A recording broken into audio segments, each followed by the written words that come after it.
Hi everybody, today I have a tutorial for you on how to use InDesign to format the interior pages of a print book. Now, I've only recently got to grips with using InDesign. In the past, I was quite daunted by the Adobe apps. I'd tried Photoshop and I found it quite complicated, and I was also put off by the price because as an indie author, I'm always trying to keep costs down. And so although I was aware that InDesign, which is an Adobe app, is the standard tool used by graphic designers to format books, I was just worried that I could spend money downloading a program that would be too complicated for me to use. So in the past, I've used Pages, which is the word processor on Mac, to format books. I've used Canva, but I made the decision to move over to InDesign, and that was largely because when I was formatting children's picture books, which is my previous experience of formatting, my adults book Milk, I paid for formatting on that one. So with formatting children's picture books, I needed to be able to save my PDFs with CMYK colour settings. And my first book, Lily the Limpet Gets Lost, I had to get a friend to convert my PDF. But moving forward, I needed to be able to save with those attributes, particularly as projects became more complicated. So I downloaded InDesign and I watched lots of tutorials and I read lots of blogs, and I found it wasn't as bad as I thought it was going to be. And I was so impressed by the functionality of the program. It's so clever. And so I used InDesign to format Milk and Cookies and the second edition of Lily the Limpet Gets Lost, and then I deleted it. So then when I was working on my current project, which isn't a children's picture book, it's an adult's book, I wasn't concerned about the colour settings in the PDFs, so I didn't necessarily think that I would need InDesign to format the interior of the book since it's just in black and white. So I started formatting using Pages, and I very quickly started to miss lots of the things that InDesign can do. But in particular, there were two reasons for why I decided to download the program again. Firstly, Pages only has the option to have a header and a footer, or neither. And I wanted the option to have a footer with the page number, but not the header with the chapter heading. And that just wasn't an option, whereas in InDesign there are lots of different variations that you can set up. The other reason was to do with bleed margins. Now in Pages, the way to include bleed margins is to have them as part of the document size.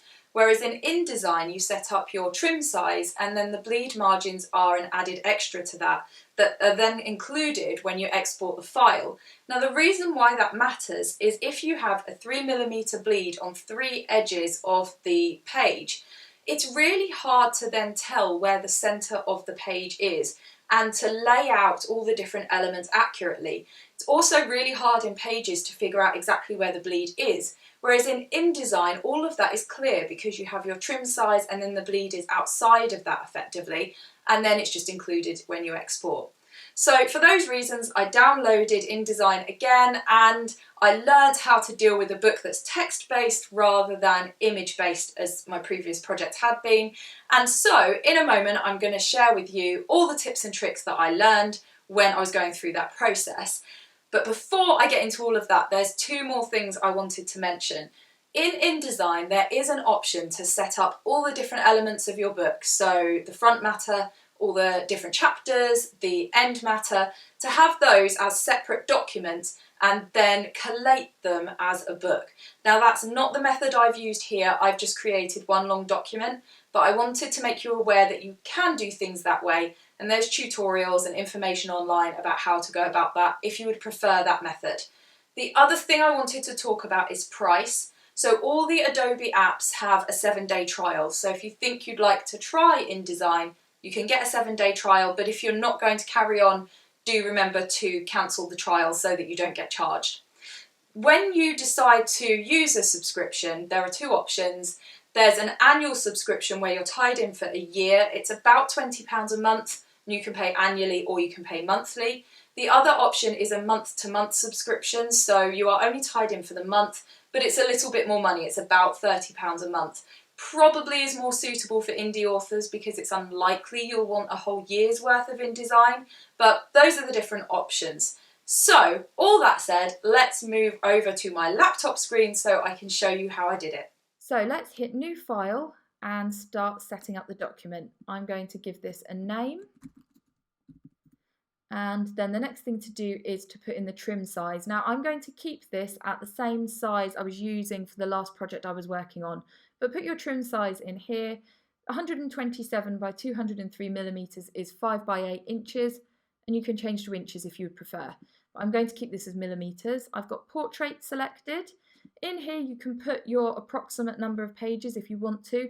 I'm going to keep this at 1 because there's just something I want to show you, but you can put whatever you want in there because you can add or delete pages as necessary.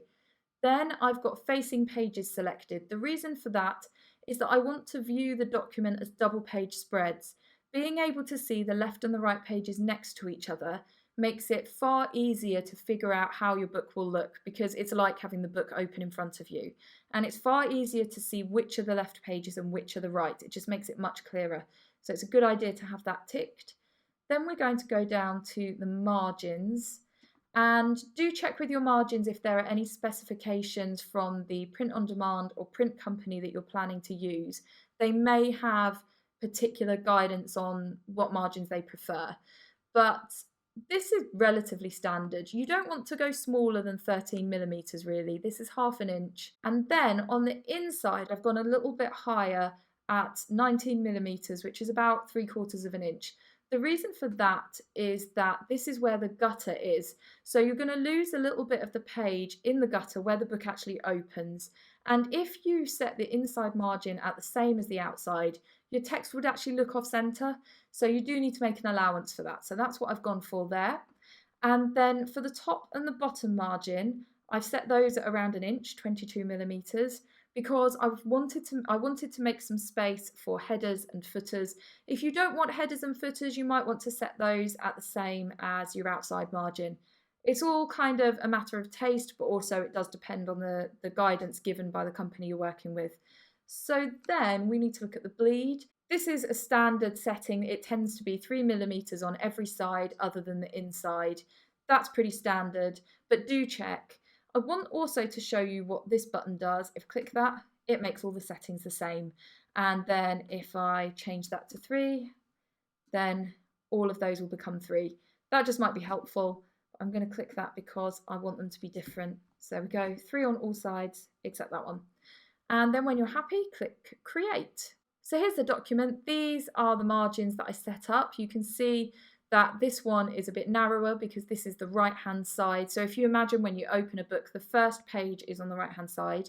You can also see the bleed running around the outside edges, this red line here. This box here, this is where the text is going to go. So that's what we've set up. If you decide you don't like how it looks, you want to make any changes, you go in here and go to Document Setup, and then you can change all of those things if you want to. Right, so the first thing I'm going to do is to paste my book in. So let's go to the book that I've written for the purposes of today. I wanted to use some text that wasn't copyrighted. So let's select all, copy and paste, and then make the text box the same size as the area so that we've got the margins in the right place and all of that. Now, obviously, this isn't the whole book. So if your writing runs over onto another page, this is why I only wanted to put one page in, you'll see this little plus mark. So let's add some more pages. And if we go back to that first page, we can choose that text box and press on that plus, and here's the rest of the book. If I then click in this space, it will automatically flow those pages onto the following pages, like so. So if you haven't got enough pages, that's how you add more. Right, the first thing I want to do is to set up a title page. So after my name, I'm going to add a page break, which is in here. There we go. And let's start formatting. So in here, I'm going to choose a font and let's make it bigger. If you don't have this box open, it's in here, character. And there's a paragraph is an option as well. Anyway, let's make that bigger and center justify it. And I want to move it down the page a bit. And then my name, let's make that. Do always check that your fonts are licensed for commercial use. It's very important. So I'm just going to do this roughly, but you can set this up however you wish. Then if you want to add any pictures, I'm going to put my publishing logo. You can add a frame. This is the frame tool, and then find the file that you want to put in there. Here's the file. I've just dragged it out of the document folder. I don't want to show you the contents of my hard drive. And then I'm going to put it into that frame. If I right click, then I can choose fitting, fit content proportionally, and there we go. It's the right size. You have the option then to change that frame if you wanted it to be bigger and refit it. Another option is to select the red box. That's the actual image within the frame, and then you can muck about with that as you wish. I'm going to go back to it being small and then set it in the center. There we go. So that's how you add an image. If you've got any images or logos or anything like that that you want to put in, that's how you do it. Then I want a copyright page. So let's say, now you can look at books to see the standard wording that's used. I'm just going to type a few things in as an example. It's a made up number, and let's have a URL. Okay, and then I'm going to add a page break. There we go. And then I am going to set up a paragraph style for this. So let's open up over here, paragraph styles, and I want to create a new paragraph style. So if we click here, new paragraph style, and I can go in here and I can create my paragraph style as I wish. There we go. And I can make it bigger or smaller, or whatever you want. Okay. So then with that text selected, if I apply that formatting, it just automatically makes all of those settings apply to that text. Now, another way of doing that, if I go back, is that if I change the text down here, like so, then if I went to new paragraph style, that part would already be populated. So I have that option. Now, I am going to go into that paragraph style that we created, and I'm going to edit it. I'm going to give it a name. So this is my copyright page. Okay, and I actually want that center justified. Now you'll notice a plus comes up. That's because I've made a change, and if I want, I can apply that change to this paragraph style that's saved here. So if I say redefine style, the plus goes away. Now I'm going to explain a little bit more about how that works over the next few minutes. So let's set up another paragraph style for my chapter heading. It's chapter 1. And let's go new paragraph style, and I'm going to call this chapter, and I'm going to use this font. I'm going to make it bigger. There we go. Now it hasn't applied, so we click that. Oh, center. Let's redefine that with a center justification. Good. Then let's have a look at this paragraph. So I'm going to make this Garamond, and I'm going to create a new paragraph style for that. And let's call this main. That's all saved, lovely. And I actually want, let's go back in there and edit that. I want to make sure that the hyphenation is off, because you don't have hyphenation in books generally. There we go. And I want this fully justified like so. Why is it still hyphenated? It shouldn't be. Oh, I know why. Hang on, we've got to apply main. It's not hyphenated, fully justify, and then let's redefine. Okay, so I've set up that for my main body of text. I've got a chapter style, and I've got this different one for my copyright page. If I then choose all of this text, I can say that that is also the main body. Click that, and it automatically gives that the attributes that I'd saved in here. If I then made a change, so I think, oh, actually, I wanted my main body to be 13 points. And if I redefine that, it changes everything. So that's really, really helpful. So going back, one thing I would like to change actually is the line spacing, because generally the line spacing is a bit bigger in books than it is in like a Word document. And then, whoops, that was the wrong, press the wrong button. So redefine style, and then everything's a bit more spaced out. So let's start to get all of this set up so it looks more like a book. The first page of a chapter generally starts a little bit further down the page. This would probably be in the middle. There we go. And then I'm going to make these paragraphs look right. Now, these aren't indented. Now, the one way of doing this is to tab, but actually this is probably a bit too big of an indent for a book. Now, you can go into the tab settings and reduce the size of a tab. That's one way of dealing with this. Another is to go here and indent, and then you can apply that to your style. That's one way of doing it. Another way is to go into your style, your paragraph style, edit it, and go into indents and spacing, and it's your first line indent. There we go.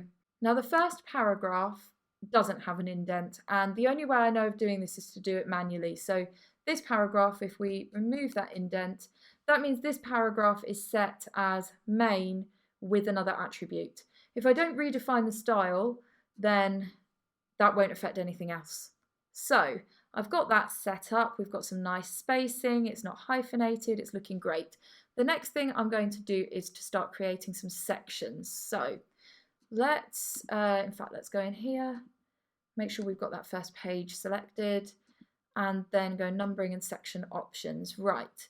Now I'm going to start my numbering at 1, but I want a prefix for this section because in a moment I'm going to set up chapter 1 as another new section, and I want my numbering to start there. So if this then becomes page 1, the program will become really confused that there are 2 page 1s.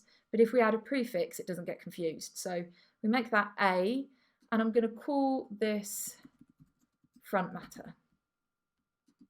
And so it's made all the pages A1, A2, and so on. Now, once you get to the end of your front matter, and you might have a dedication, you might have an about the author, or a prologue, or whatever it might be. Once you're past all of that, then you can start a new section. So if we go, in fact, I need to make sure it's got that one page selected. There we go. And numbering and section. We're going to start the page numbering at 1. This time there's no prefix, and I'm going to call this chapter 1. Okay, good. So you can see it goes A1, A2, and then 1, 2, 3, 4, 5, and so on. Excellent. Now, the next thing that I'm going to do is to start to set up some parent pages. And you'll see as this all starts to come together. Now, if I go in here, you can see a parent. And this is what the A parent looks like. This is what's applied to our book right now. All of our pages are set up with the A parent. Let's start a new parent style. And let's call it B. Here we go. Now, we want to add some little sections to it. So I'm going to add a page number. So we go type, insert special character markers, current page number. Don't worry that it says B.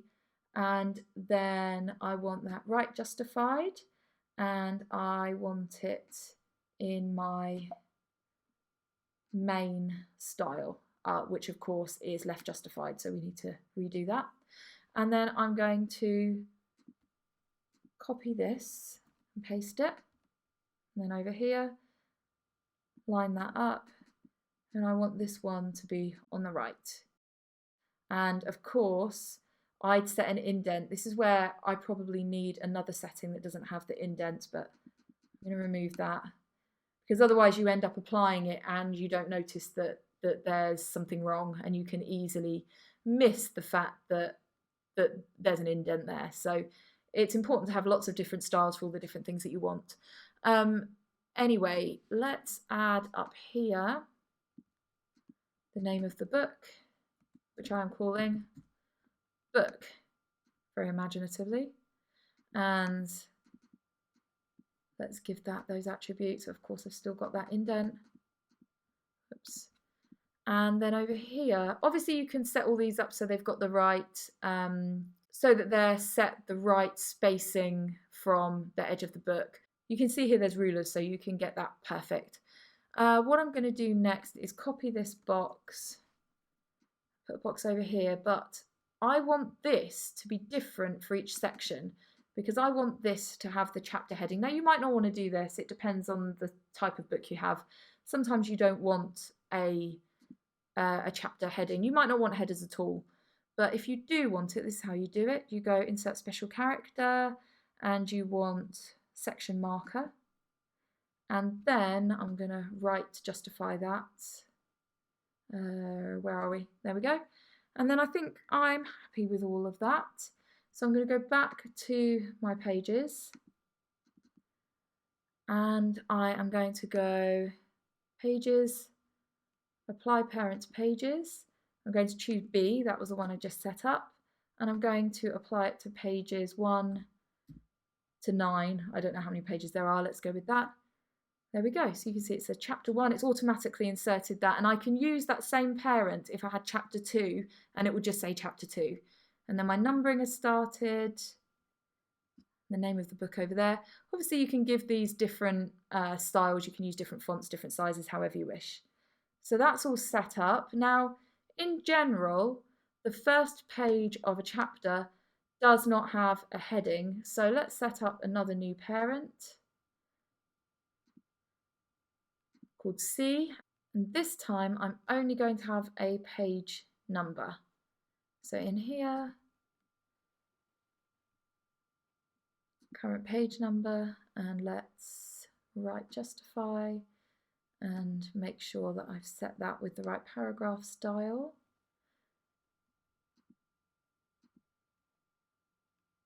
There we go. And then I'm going to copy that over here, get that in line.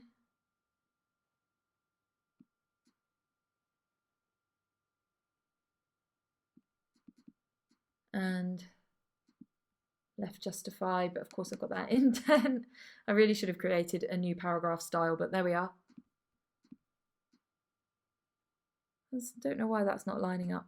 Never mind. You can obviously fiddle about with these things and get them just right. Okay, so then if I go back to my pages and I go back to here, you can see the parent style at A, B, and so on. So you can see what's actually applied. But I can select this page and then pages, apply parent, and I can apply that new one, the C parent, and then I've just got the page number. So it's really good at being able to choose which particular attributes. And of course, they could have images, all sorts of things, whatever you want to apply to particular pages. And you set it up as a parent, and then of course that means that if you go in and you make changes, it changes it to everything. So that's fantastic. Now that I've done that, let's look at a few extra fancy bits and pieces that we can do. I'm going to insert a table of contents. So if I add a page, I don't want the page there, I want it after here. Let's add 2 so that we've got these double pages preserved. And if I go in here, so of course these have been added to the first section, and then this is the start of the second section, you see. So in here, I'm going to create a table of contents. So table of contents, and then in fact, before I do that, I want to double check that this title actually is, yes, it is saved as chapter. Good. Right. So we're going to go in here, table of contents.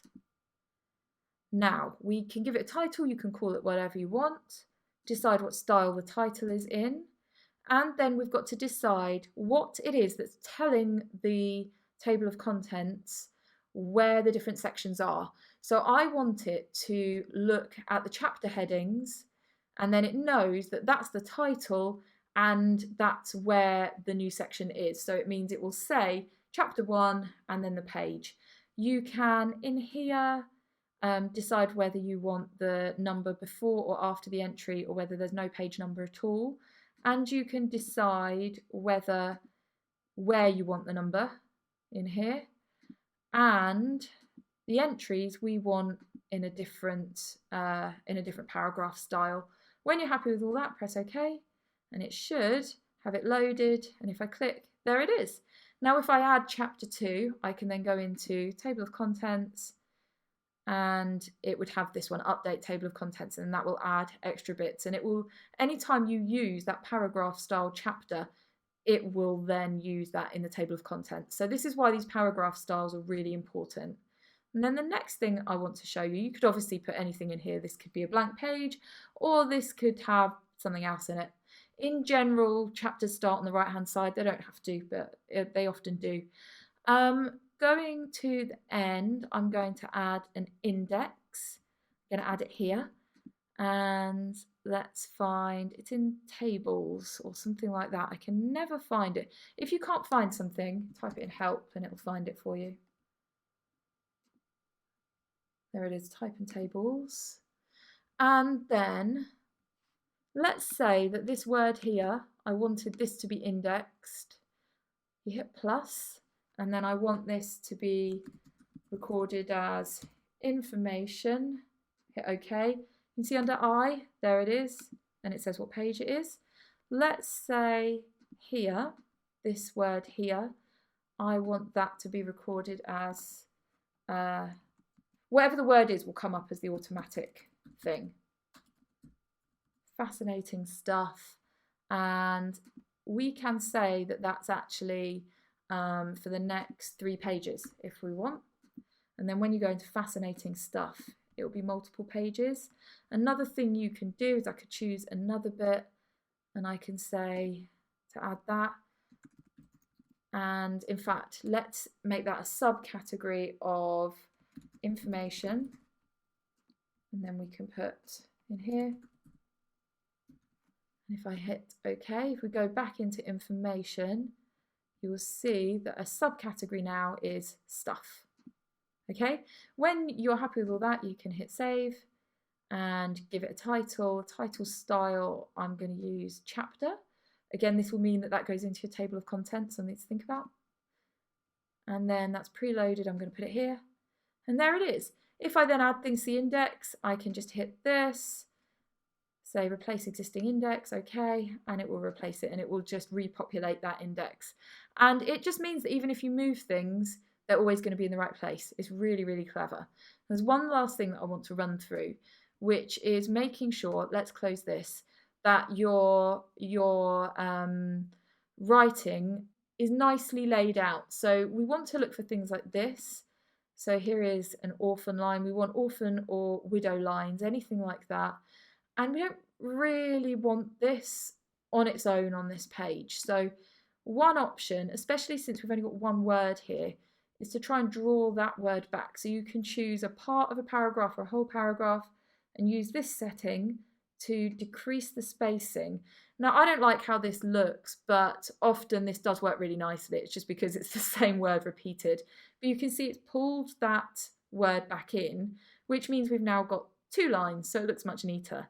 You can have a look through for any time when there's just one word or one line on its own. Can I find another instance of it? Probably not. And here we go, look. And try and pull them back or move them forward just to make everything as easily read as possible, because otherwise you get to the bottom line and it's just tricky to read. So that's the way that you can set that, is using this setting in here. And I believe that's pretty much everything. And you just work through your document, make sure that everything is as you wish, set up all your different elements of it, and then you can simply export it.